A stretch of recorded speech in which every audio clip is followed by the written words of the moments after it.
Assalamualaikum warahmatullahi wabarakatuh. Di sini kami dari kelompok 1 akan menjelaskan tentang bioassessment studies. Di sini merupakan anggota kelompok dari kami. Yang pertama ada Adi Purasatria, Ridho Rahmatullah, Iksan Rifki Wiryawan, Farhan Zaki Muhammad, Fabian Wirahman, serta Rabani Santana Pamungkas. Introduction. Pengkajian kualitas perairan dapat dianalisis secara biologi dengan menggunakan bioindikator. Salah satunya adalah Macrorhizobenthos. Macrorhizobenthos adalah organisme invertebrata yang ukuran tubuhnya lebih dari 1 mm.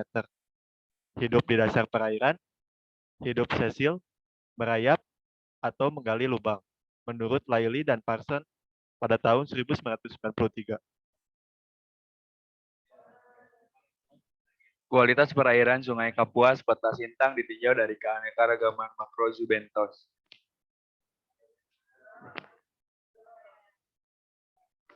Kondisi existing, kepadatan penduduk di Kota Sintang yang semakin tinggi menyebabkan penurunan kualitas air Sungai Kapuas.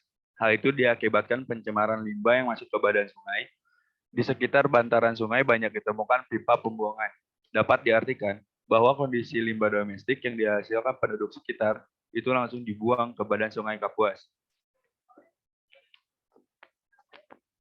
Pengambilan sampel dilakukan dengan menggunakan Ekman Grab sampling.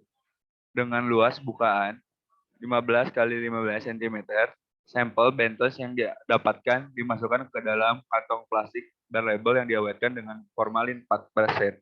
Setelah itu, sampel disortir. Bentos yang sudah disortir dimasukkan ke dalam botol film dan diawetkan dengan alkohol sebesar 70%.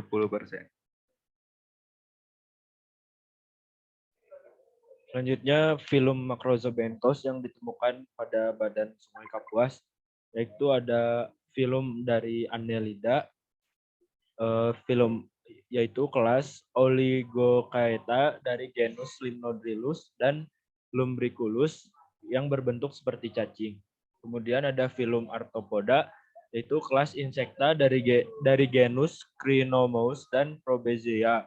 Selanjutnya ada film Mollusca, yaitu kelas Gastropoda dan genus Sapphirium.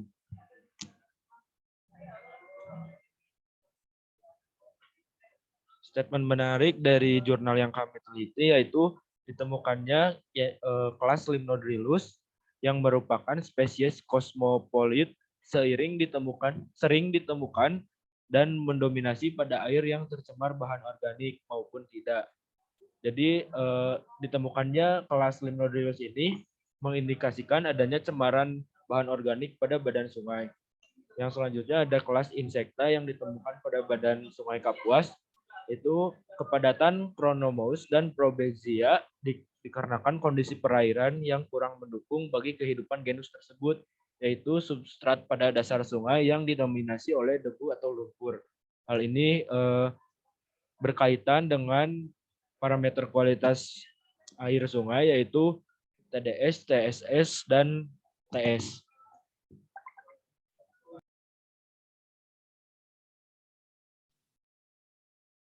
Yang terakhir ada kesimpulan. Limnodrilus merupakan salah satu jenis Macrorhizobenthos yang hidup pada perairan yang tercemar bahan organik.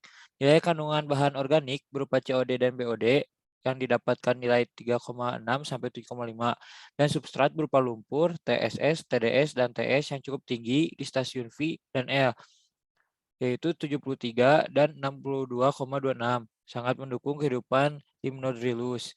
Indeks keanekaragaman Sungai Kapuas kurang dari 1, yang artinya perairan tersebut terdapat pencemaran yang sangat berat. Penilaian kualitas perairan ditinjau dari keanekaragaman infauna di Sungai Kumbe, Papua.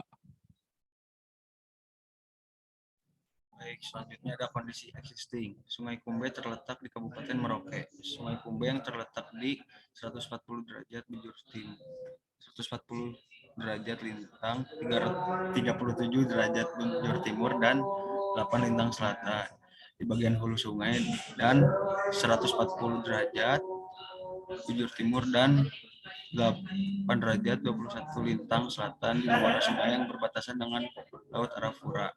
Sungai Kumbe memiliki panjang 300,42 km. Selanjutnya pengambilan sampel. Sampel infauna diambil menggunakan Ekman Grab.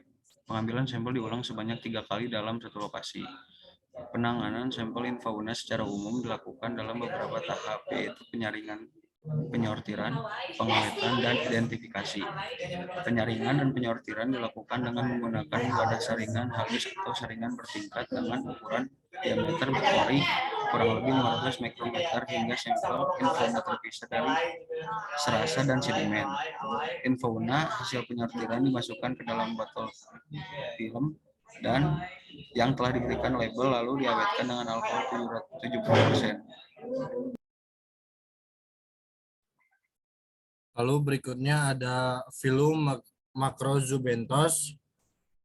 Yang pertama ada Aulodrilus, yaitu genus Annelida dan merupakan keluarga Naididae.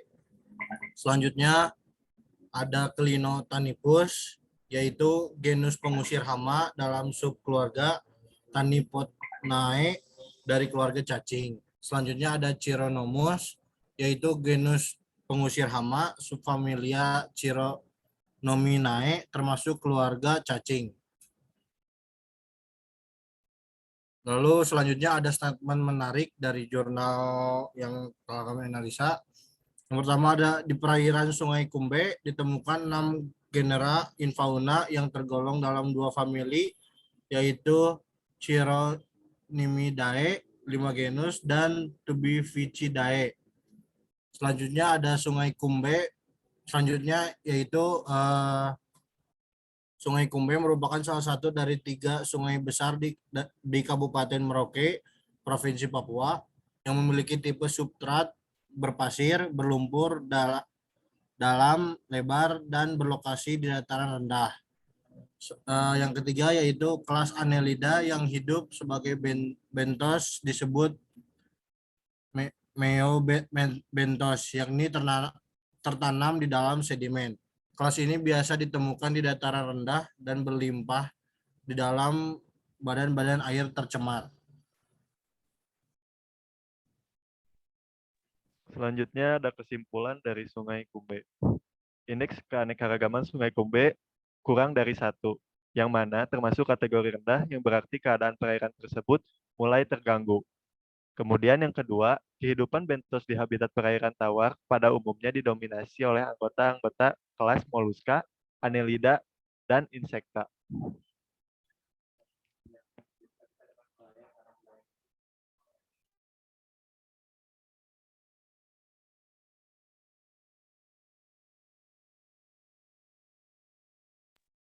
Berikut daftar pustaka dari hasil analisa kami.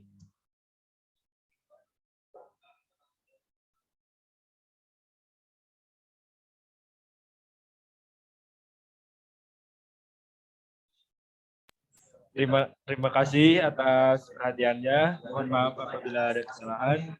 Wassalamualaikum warahmatullahi wabarakatuh. Waalaikumsalam. See you in the next week.